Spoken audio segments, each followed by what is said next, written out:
Даже камень становится прахом, но предания до нас донесли, как монголы на земле войнахов покорить эти горы пришли.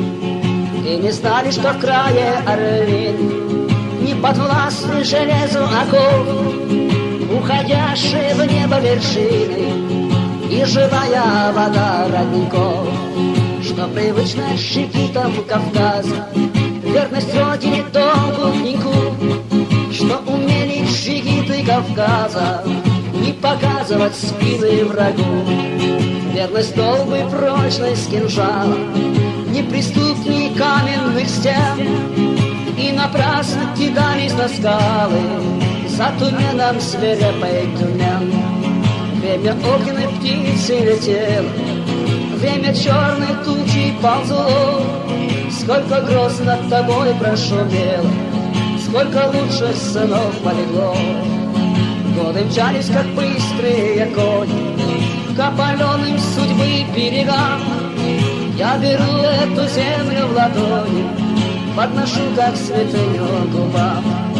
Я беру эту землю в ладони, подношу, как святыню губам.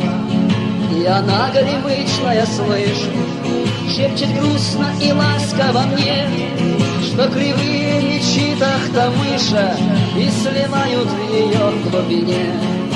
А разящие хищные стрелы изломались, рассыпались в прах, но осталась печальность над белым и старинные башни в горах. Но осталась печальность над белым и старинные башни в горах.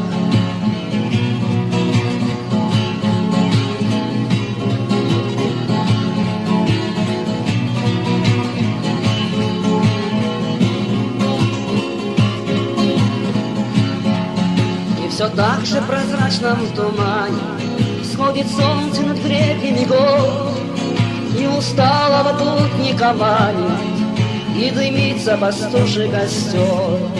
Поле светится колосом хлеба, и лучится вода родника, и по синему-синему небу даль булава плывут облака.